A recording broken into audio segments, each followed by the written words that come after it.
merci de nous avoir rejoints dans Fil Éco, l'émission qui revient sur l'actualité économique locale. On commence tout de suite avec les titres.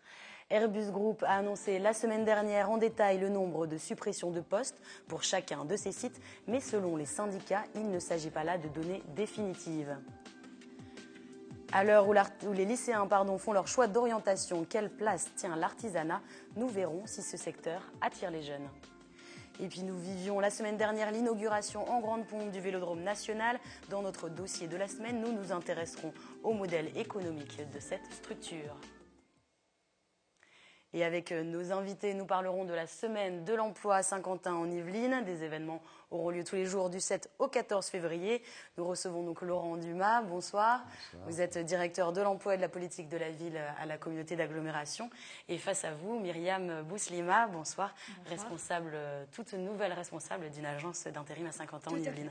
On se retrouve dans un instant après les informations économiques.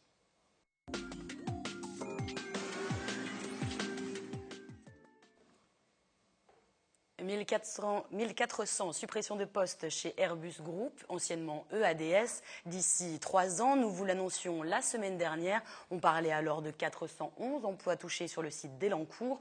En cause, la restructuration du groupe qui comprendra 3 divisions, parmi elles ADS, Airbus Défense et Espace qui regroupera Cassidian et Astrium. 309 emplois seraient également touchés aux Mureaux. Mais pour le syndicat CFE-CGC, ces chiffres sont à prendre avec des pincettes, puisque le nombre total de salariés sur chaque site avancé lors de cette annonce ne correspondrait pas à la réalité. Explication avec Philippe Vanglas, délégué syndical de Cassidian. Il y a un chiffre de 411 qui a été annoncé, c'est un chiffre que donne la direction, mais ce chiffre, pour moi, il veut rien dire.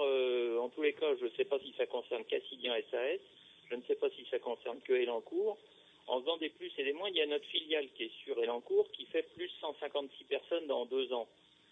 Donc si on dit que les 411, ça tient compte qu'il y en a 156 qui sont placés, là on monte à 560 suppressions de postes. Nous, ce qui nous intéresse, c'est les suppressions de postes, c'est pas le bilan final. Donc on a beaucoup de mal à suivre, ce que ça veut dire 411. Aujourd'hui, le 411, je ne sais pas à qui il s'applique. C'est quel contour? Est-ce que c'est aussi notre filiale Apsis qui est à Suresnes ou pas? J'en sais rien.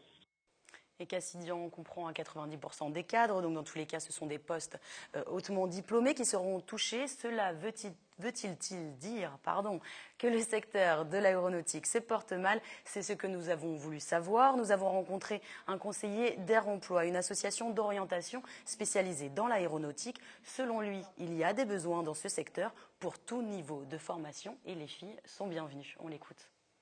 On recrute du CAP au bac +5, spécialisé dans l'aéronautique ou industriel.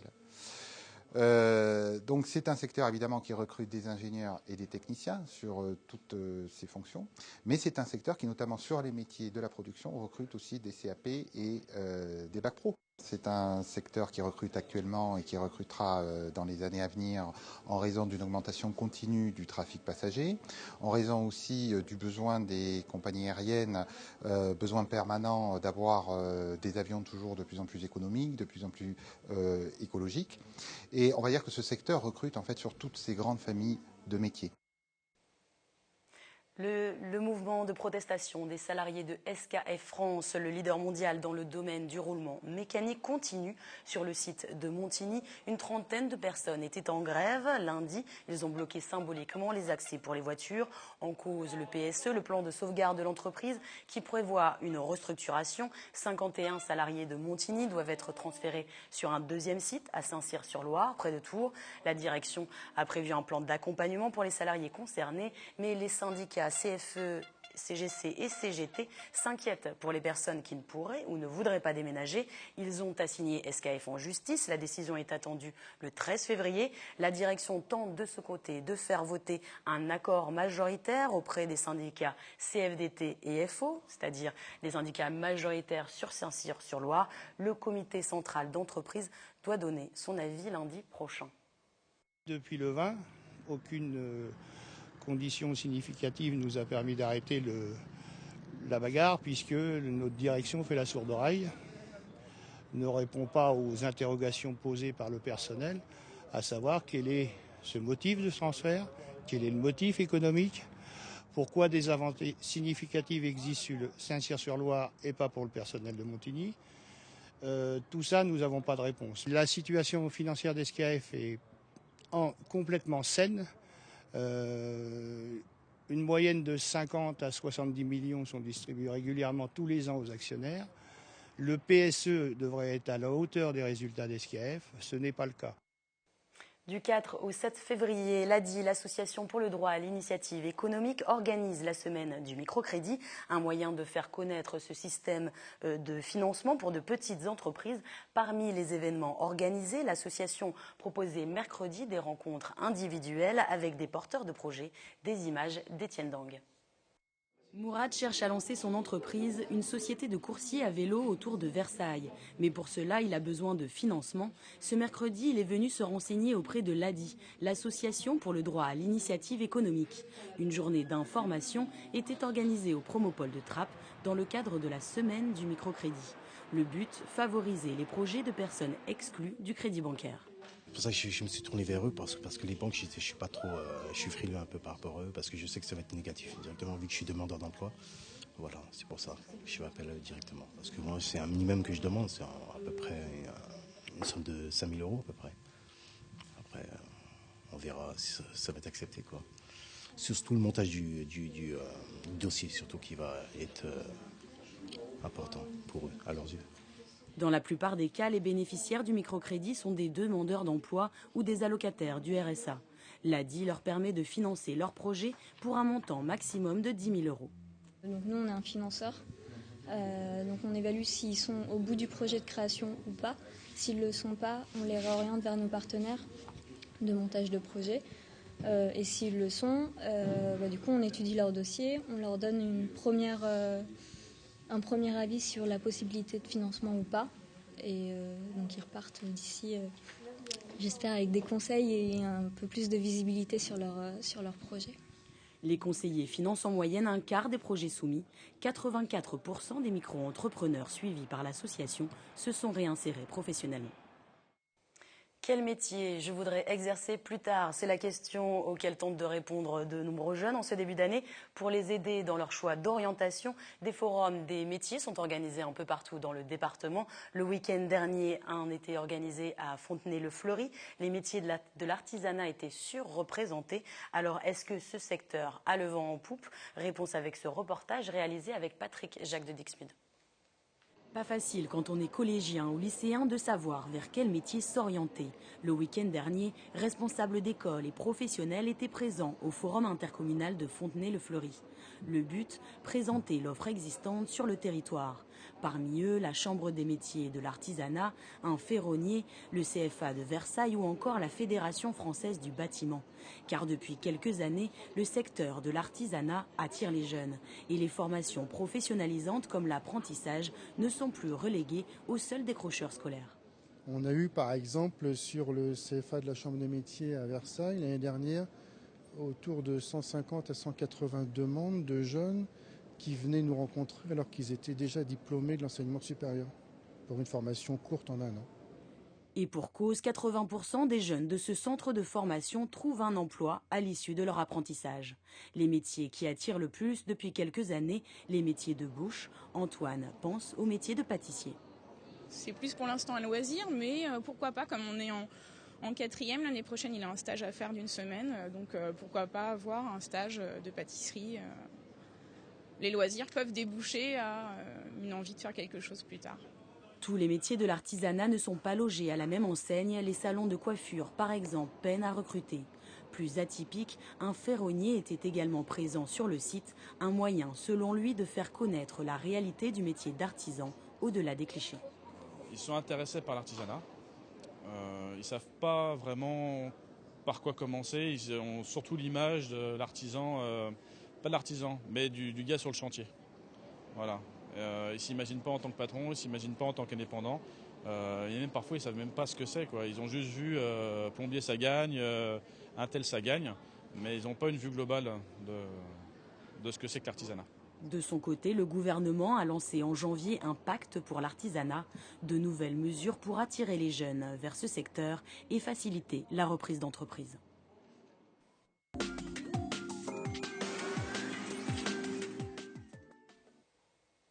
Demain, vendredi 7, débute la semaine de l'emploi à Saint-Quentin-en-Yvelines. Il s'agit là de la 18e édition. Chaque jour, des rendez-vous, forum de l'emploi, découverte des métiers. Nous allons voir tout ça en détail. Sur ce plateau, nous recevons Laurent Dumas. Bonsoir, vous êtes directeur de l'emploi et de la politique de la ville à la communauté d'agglomération. Et face à vous, Myriam Bousnina, cette fois je le prononce bien, responsable d'une agence d'intérim à Saint-Quentin également. Alors, Laurent Dumas, en un mot, finalement, cette semaine, c'est l'occasion de faciliter l'insertion et la réinsertion sur le marché du travail.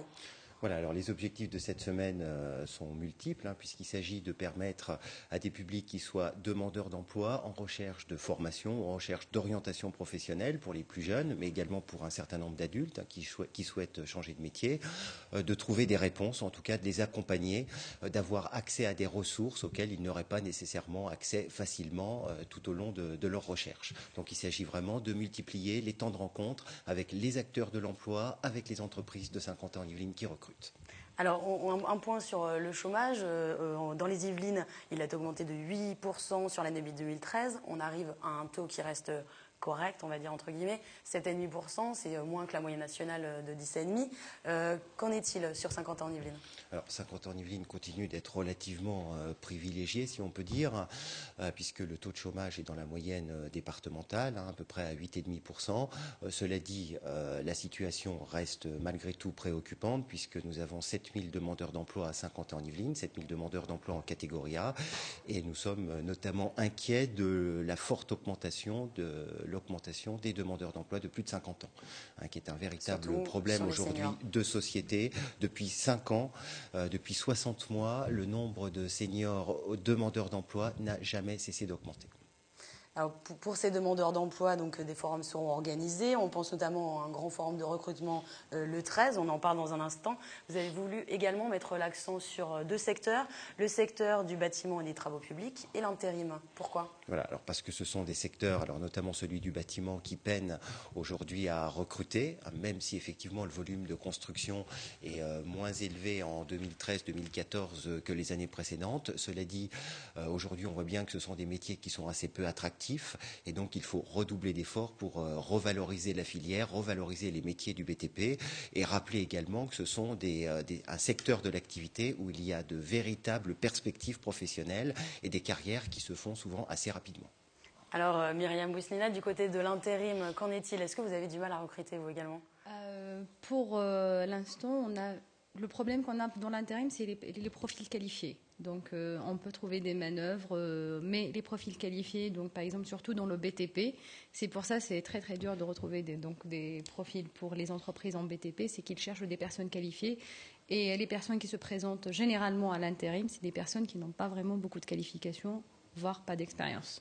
Donc, malgré tout, mais quand même, on arrive quand même à placer des personnes et on arrive quand même à les positionner, même par exemple, pour un aide-bardeur, on les met pour un bardeur, on le met tout d'abord en aide-bardeur pour arriver à la fin en tant que bardeur avec l'expérience. Mais c'est vrai que je pense que le souci, je vois tous les jours des personnes qui se présentent à l'agence qui demandent à trouver un emploi rapidement, mais sauf qu'il n'y a pas de qualification derrière.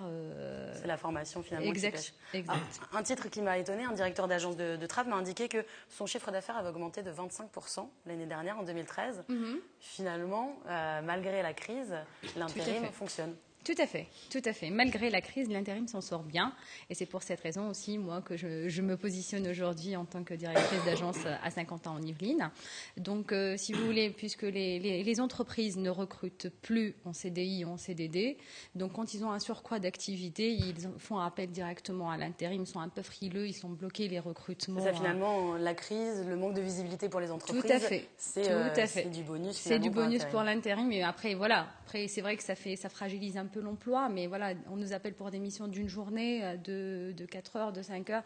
C'est vrai que c'est peu, mais quand même, on répond aux attentes des entreprises et aussi, on a des candidats on a aussi beaucoup d'intérimaires qui ne souhaitent travailler qu'en intérim et n'acceptent pas des longues missions de 3 ou 4 mois.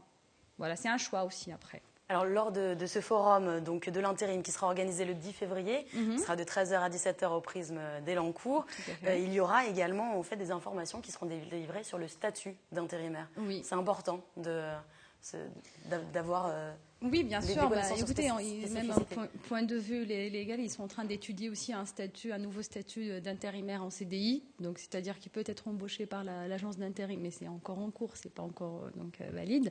Je pense que ça sera un profil intéressant. Quand on a des profils rares en agence d'intérim, on peut les recruter en CDI pour pouvoir après les présenter en entreprise.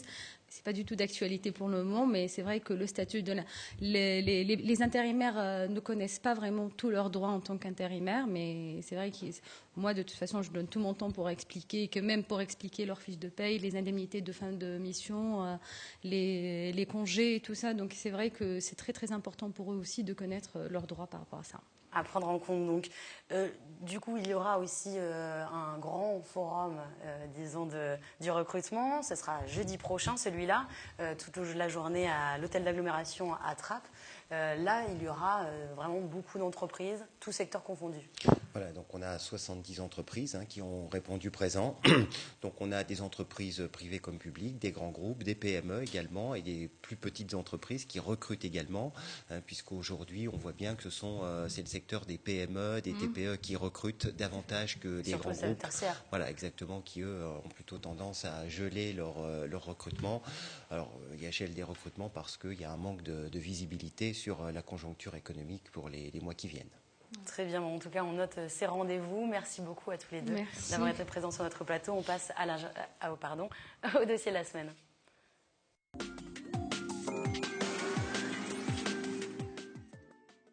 La semaine dernière se tenait l'inauguration du Vélodrome national de Saint-Quentin en Yvelines, un projet sportif qui repose sur un partenariat public-privé. Les détails de ce modèle économique avec notre dossier de la semaine réalisé avec Jonathan Villeman et Xavier Jalin.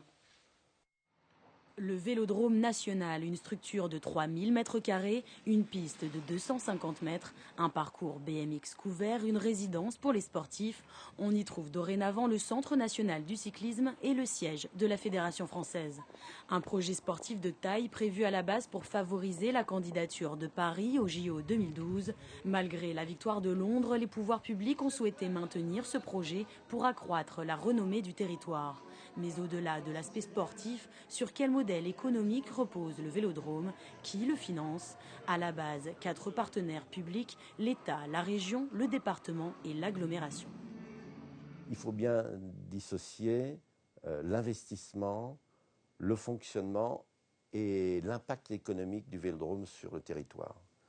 Sur l'investissement, c'est un objet, on parle bien du Vélodrome, mais aussi de la piste de BMX, qui est la première piste couverte en Europe de BMX, ça a coûté 74 millions d'euros.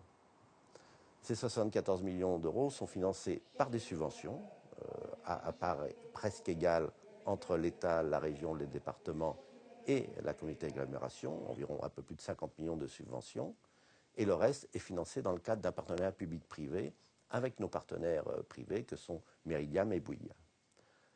Il faut rajouter que dans l'investissement, dans les ressources d'investissement, l'agglomération a pu vendre pour plus de 12 millions d'euros de charges foncières pour la réalisation des logements étudiants, logements chercheurs, hôtels, bureaux, ce qui effectivement diminue le coût de l'investissement et qui résout à peu près à 8 millions l'investissement. En 2009, les 4 partenaires publics s'étaient accordés sur une contribution de 13,36 millions d'euros chacun. Mais quelques années plus tard, la réalité est différente. Le Conseil général des Yvelines a opté pour un investissement de 7,5 millions. Le reste, soit 5,8 millions, serait pris en charge par l'agglomération. Ce schéma financier n'est pas du goût de tous. Un groupe de citoyens s'est opposé au projet de Vélodrome. 9 Inimontains ont déposé en 2011 un recours au tribunal administratif contre le plan local d'urbanisme, le PLU, qui a autorisé la construction du Vélodrome sur ce terrain, et contre le permis de construire. Leur argumentaire est écologique, mais aussi économique.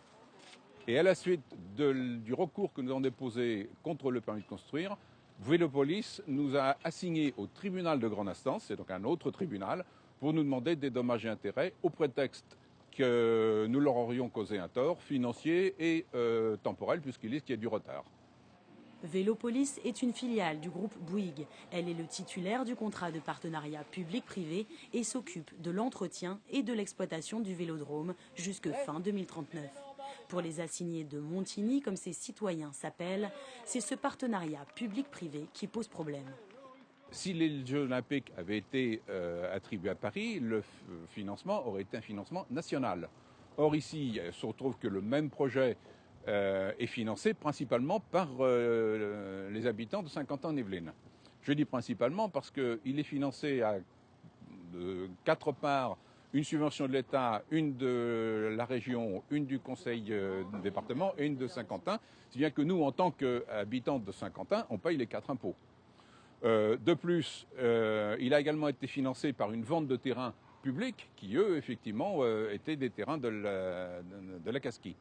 Donc tout ça, ça nous coûte cher. Et en plus, ensuite, il faut voir le fonctionnement. Et la communauté d'agglo doit payer pendant 30 ans 4 100 000 euros tous les ans pour faire fonctionner ce projet.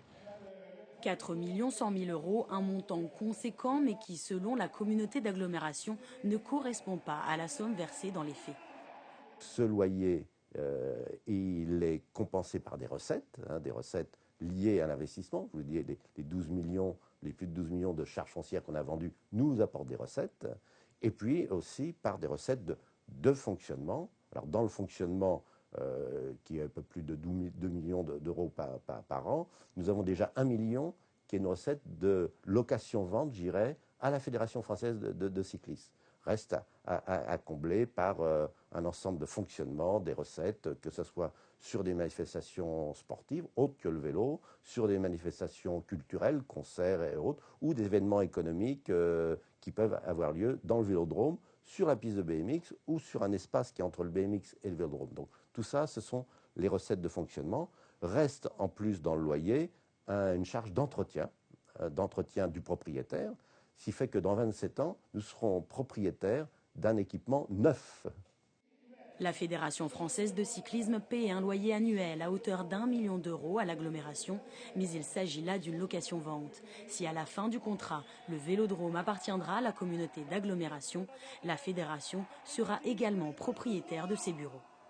Nous avons contacté à de multiples reprises le principal acteur de ce partenariat public-privé, Vélopolis. La société d'exploitation du vélodrome n'a pas donné suite à nos demandes d'interview, mais avait répondu en décembre dernier aux inquiétudes liées à ce modèle économique. Il n'y a pas que des bons exemples sur la partie PPP, en tout cas celui de Vélodrome est plutôt une réussite. Le recours portait pas en l'occurrence sur le PPP mais plutôt sur le PLU.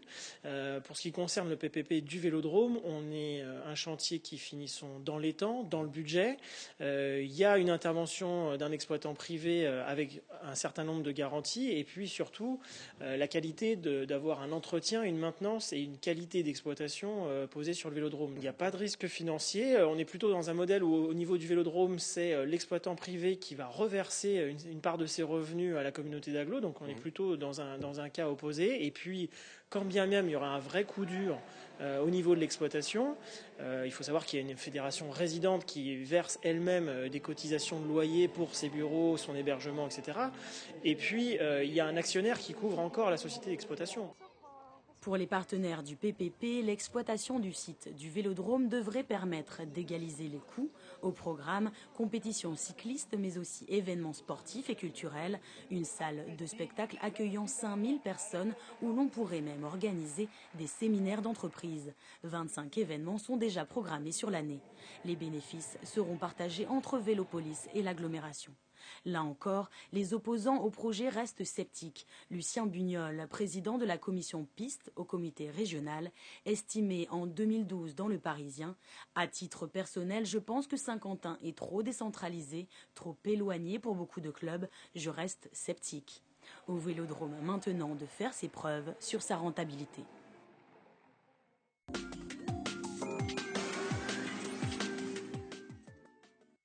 Et on finit cette émission avec l'agenda. On vous rappelle la 18e semaine de l'emploi à Saint-Quentin en Yvelines. Ça se passe du 7 au 14 février. Pour les différents forums, n'oubliez pas votre CV. Les événements ont lieu dans différents lieux. Plus d'informations sur le site de l'agglomération.